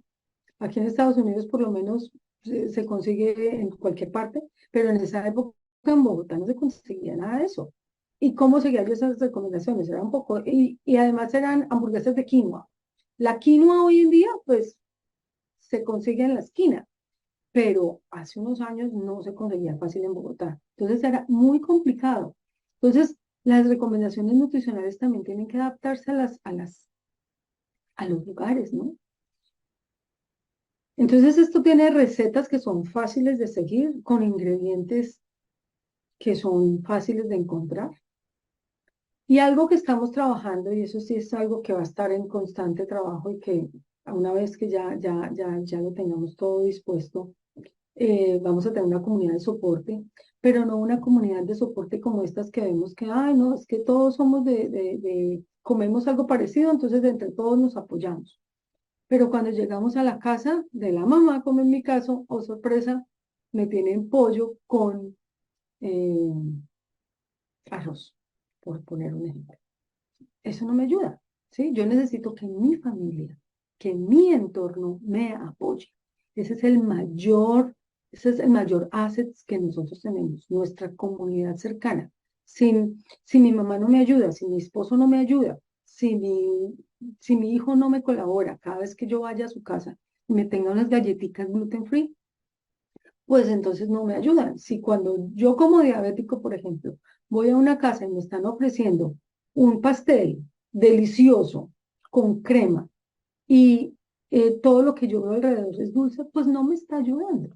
Entonces, nosotros necesitamos, cuando estamos con estos procesos inflamatorios, y con enfermedades que necesitan unas recomendaciones nutricionales especiales, necesitamos una comunidad de apoyo local. local es nuestro círculo más cercano, nuestro círculo más cercano de familia, nuestro círculo más cercano de amigos, nuestro círculo cercano que son también nuestras personas con las que trabajamos. Y eso es algo bien interesante. Esta semana, desafortunadamente hace poco, uno de mis hijos también necesita seguir una dieta que es sin gluten. Él le comentó a sus compañeros de trabajo y esta semana cuando llegó al trabajo encontró las galletitas gluten free para él. Esto es maravilloso porque si nosotros tenemos ese apoyo es fundamental.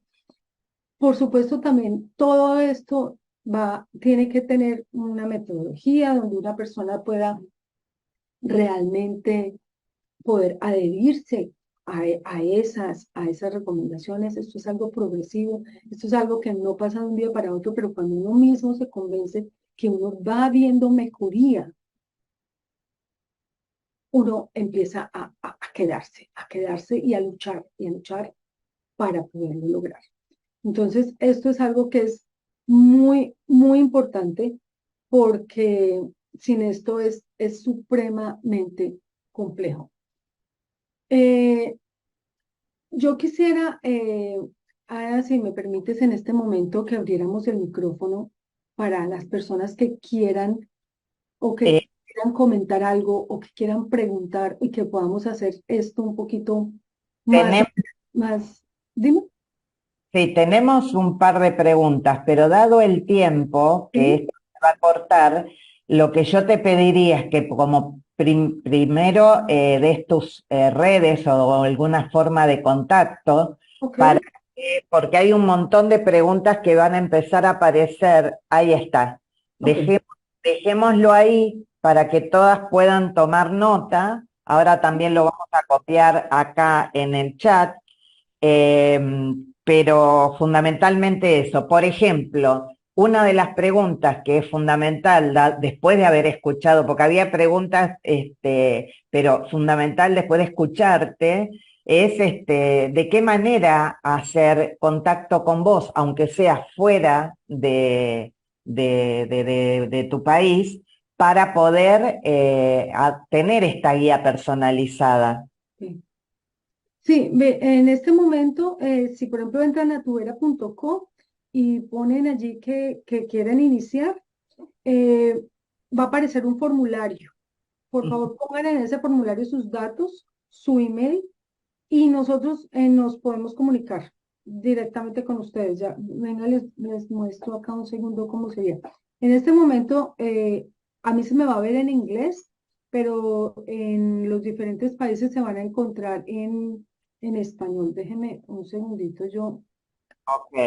yo Mientras saco esto de acá, aquí este no es, espérame. vos buscas, yo te hago una pregunta, porque muchas fuiste respondiendo de las que iban pasando, pero por ejemplo, ¿cómo sería una dieta sugerida para personas con ingresos bajos?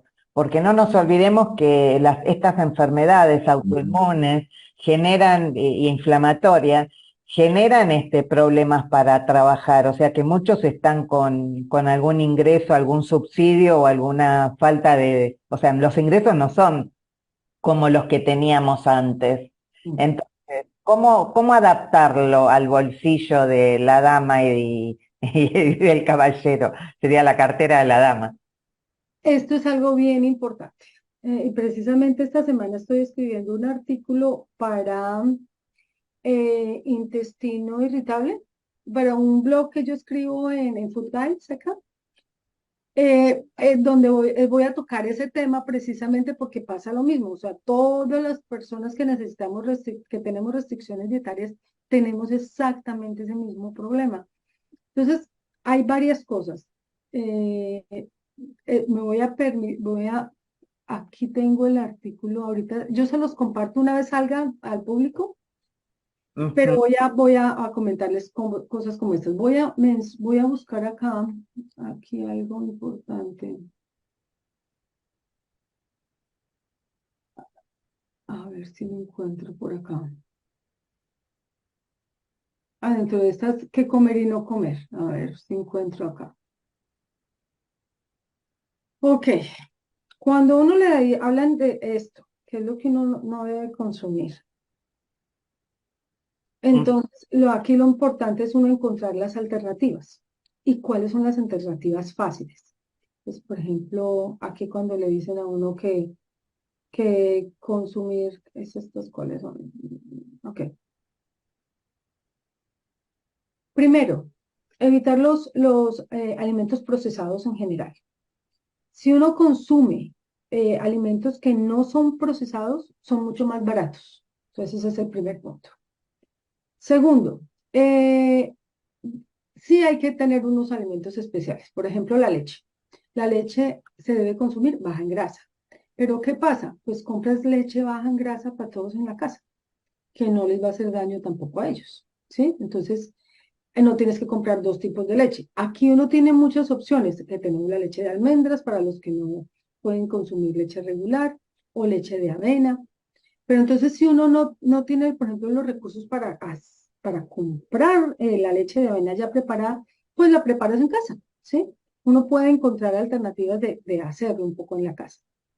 Es un poquito más dispendioso, pero es más económico, ¿sí?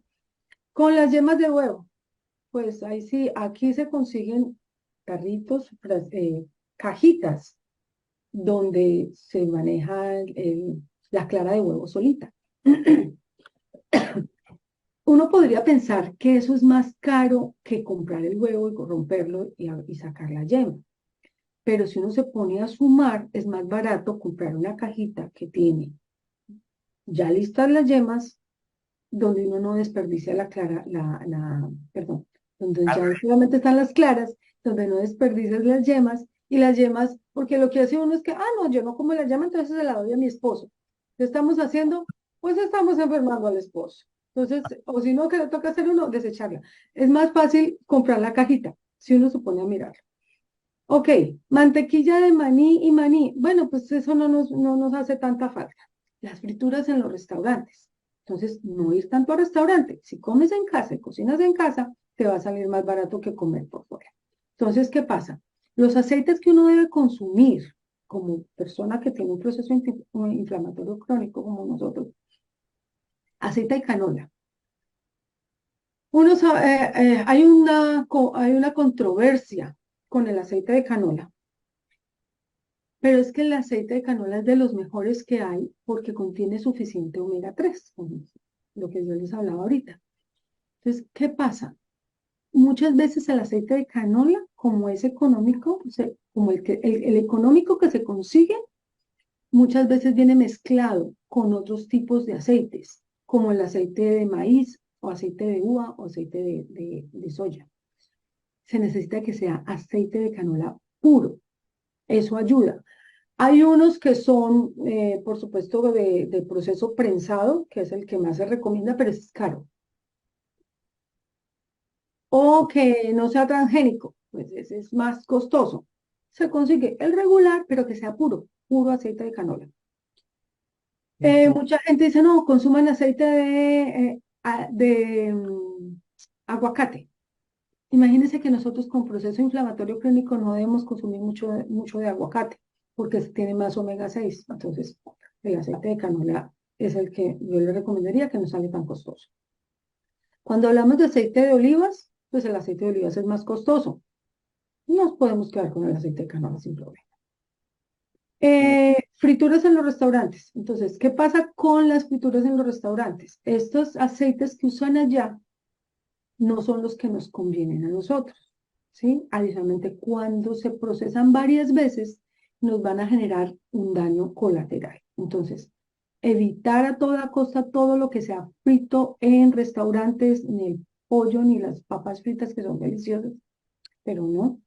Las papitas que venden en paquetico, no, porque esas, aparte, no son solamente las papas, es la grasa. Acuérdense, la grasa que contiene es lo que nos hace daño. Las donas, pues aparte de que tienen gluten, son fritas. Y son fritas usualmente en los aceites que no nos convienen. ¿Qué significa? Que estamos consumiendo dos cosas que no son. Entonces, evitar todo lo que sea procesado y que sea cocinado por fuera, ¿sí? A no ser que ya en un futuro, si alguien ya mejora su sistema, su parte económica, pues pueda conseguir a alguien que le cocine. Mientras tanto, cocinan en casa. Cocinar en casa es lo más económico que uno puede hacer. Los postres como los helados. Hombre, pues hay unas maneras diferentes de hacer esos helados y los puede hacer uno en la casa con banano batido, con la leche de la avena. Como les digo, no tienen que comprar la caja de leche de avena, la pueden procesar en casa. Carnes procesadas, pues no comes de esas carnes procesadas, sino que haces tu pollo, lo mueles y haces tu propia hamburguesa y te lo comes en un rico sándwich con unas lechugas y con un poquito de mantequilla o de margarina. Mantequilla no recomendamos tanto. La margarina hay que tener en cuenta que esa sí es importante, que no tenga grasas trans. Eso sí es fundamental. El gluten, ok, bruto, si aquí este se vuelve un dilema así de grande, y entonces si yo no puedo comer pasta, no puedo comer arroz, perdón, no puedo comer pasta, no puedo comer pan, entonces, o galletas, ¿qué voy a comer? El maíz es una alternativa que es económica y que uno puede comer. En los diferentes países hay diferentes tipos de preparaciones de arepas o de alimentos con maíz. Si uno está en México, come tortillas, si está en Colombia, come arepas, etcétera. Entonces, el maíz es una alternativa muy buena. Eh, el hecho de evitar reutilizar el aceite, pues lo que uno debe hacer es consumir pocas cantidades de aceite y no fritar, con eso evita eh, de esa manera reutilizar. Acá preguntan sobre el ghee, si lo recomendás, y el aceite de coco, y vamos a ir cerrando, porque El aceite de coco, gracias por esa pregunta tan importante. Tengan en cuenta una cosa fundamental cuando hablamos de las grasas saturadas. Todas las grasas que ustedes vean que se solidifican son las que ustedes tienen que decir no, no, ¿sí? El aceite de coco tiene muchos beneficios, pero para otros tipos de personas, no para nosotros. Nosotros con enfermedades crónicas inflamatorias necesitamos evitar a toda costa las grasas saturadas. O sea, todo, por ejemplo, si una carne ustedes la ponen y les queda al final un poquito de manteca, que ya está sólida, esa es una carne que ustedes no deben consumir. Tiene que ser una carne que esté magra. En el caso del aceite de coco, ustedes como lo ven naturalmente en el frasco, está solidificado. ¿Qué significa? Que asimismo esa es una grasa saturada que es de las que nosotros debemos evitar. Entonces, el aceite de coco en este tipo de dietas no va.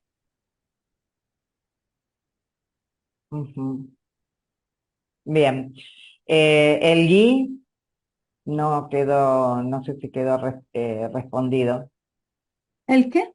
El ghee, ¿viste lo de la manteca, lo que queda de la manteca cuando se desprende, cuando se pone la manteca a procesar, se le saca el líquido? Ok. Cuando, por ejemplo, hagamos de cuenta un caldo. No sé si es la Suero, pregunta. me parece. ¿Ah? Me parece que es un suero, ¿no? El ghee. Alguien si creo que es el suero lo que se desprende. Si es el suero, no es problema, pero lo que es la grasa no se debe consumir. Claro. La parte de arriba, o por ejemplo las natas, todo eso que se queda coaguladito, no. Te hago la última, que es un comentario, pregunta, consulta.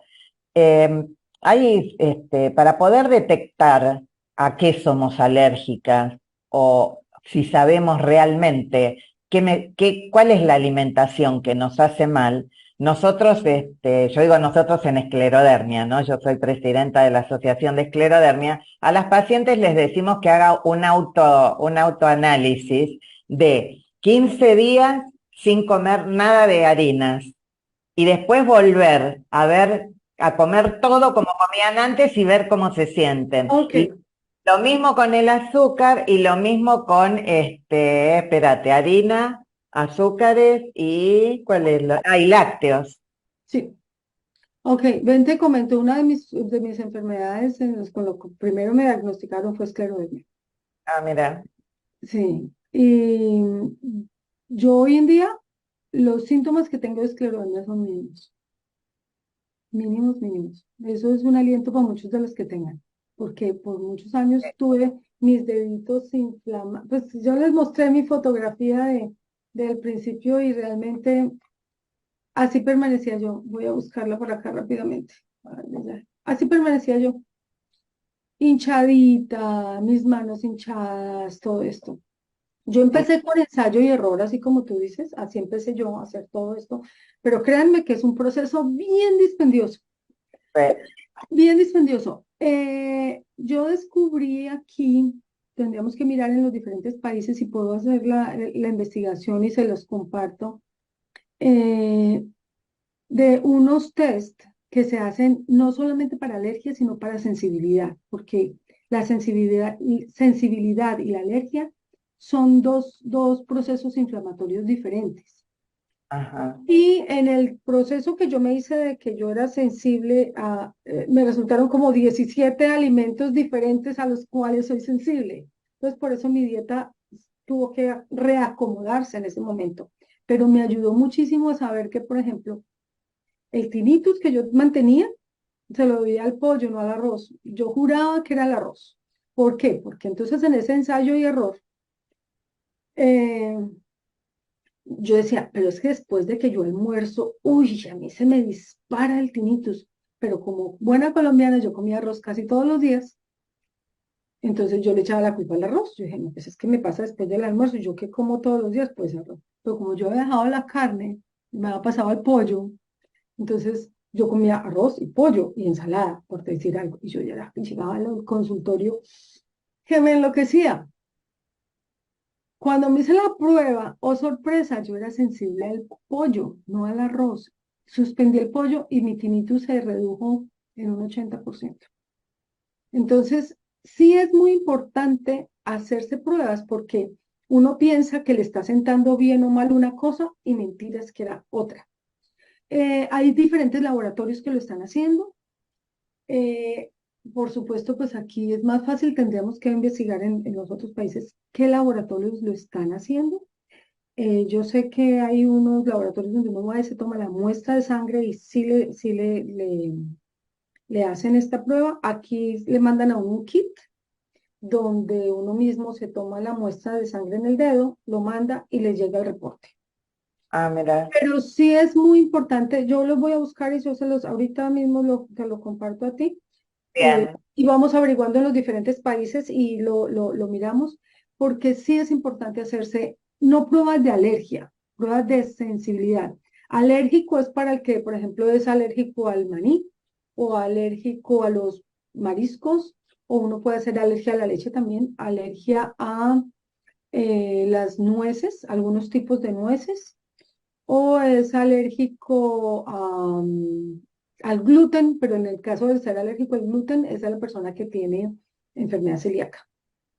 Entonces, esos son, o sea, no es que sea alérgico, es una reacción diferente a la sensibilidad. Yo, por ejemplo, soy sensible al gluten, pero no soy alérgica al gluten. ¿Qué significa esto? Que si yo voy a un restaurante y allí fritaron algo, ¿sí? Que pues no volví a comer fritos en restaurantes, pero suponiendo, me voy a comer unas papas fritas porque me antojé. Y entonces me dicen, ay, pero es que un momentico, aquí se fritan otras cosas que tienen gluten. Yo digo, ok, porque esas son trazas de gluten que se quedan allí, pero si yo me las como no me va a generar el mismo problema que le generaría a una persona que es celíaca, que tiene enfermedad celíaca. Una persona que tiene enfermedad celíaca, esas trazas le lastiman su intestino. Entonces sí hay que diferenciar entre esas dos cosas. Pero sí hay, la respuesta es sí hay ayudas que nos pueden ayudar, valga la redundancia, exámenes que nos pueden ayudar a identificar a qué somos sensibles. perfecto. Bueno, la verdad es que es una charla increíble, es como para volver a invitarte, escucharte, pues Ay, muy sí. interesante escuchar inclusive de alguien que transita todo lo que nosotros vamos pasando en el día a día. Más allá del conocimiento médico, que obviamente hay muchos médicos que saben tremendo, pero tenerlo en esta doble vía, lamentablemente para vos, para nosotras es un gran, gran aprendizaje. Así que estamos sumamente agradecidas. Eh, Creo que somos todas mujeres, pero bueno, no Ok, hay nombres agradecidos también.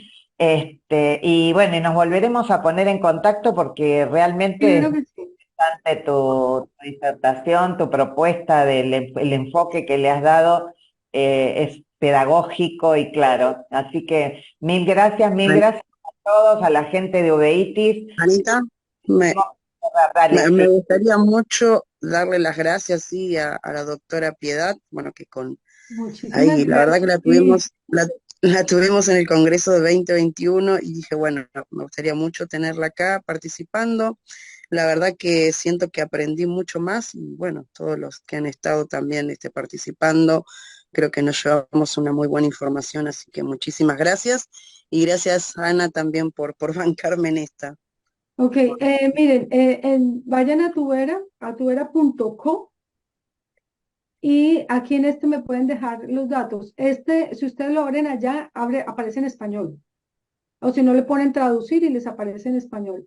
Entonces me dejan sus datos, su email, su número de teléfono, una notica y con muchísimo gusto yo les puedo responder. Y una vez que ya tuviera funcional 100%, que es muy pronto porque ya nos entregaron la primera aplicación ya funcional, la estamos puliendo.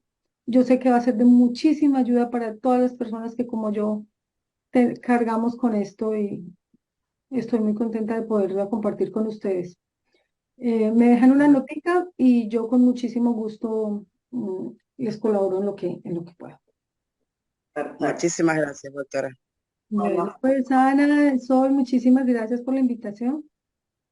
bien. Saludamos a todos, los esperamos el martes que viene en la charla de quién está el martes que viene, bueno, martes de 12 a 13:30. ¿Quién está, Sol, el martes que viene? Ay, no, ay, hoy lo compartió Caro, pero él no recuerdo. Pero bueno, mil disculpas, pero I- i- algo Igual, bloqueado. igual yo lo voy compartiendo siempre todos los distintos grupos que manejamos. Bárbaro.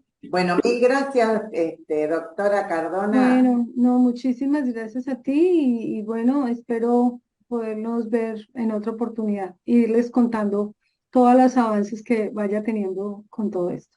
Y agradecemos Y también para la gente que tiene escleroderma, al menos hay una esperanza de cómo uno se puede sentir mejor. exactamente, me acordé, la gente de fibromialgia O está fibromialgia también. Ah, bien también.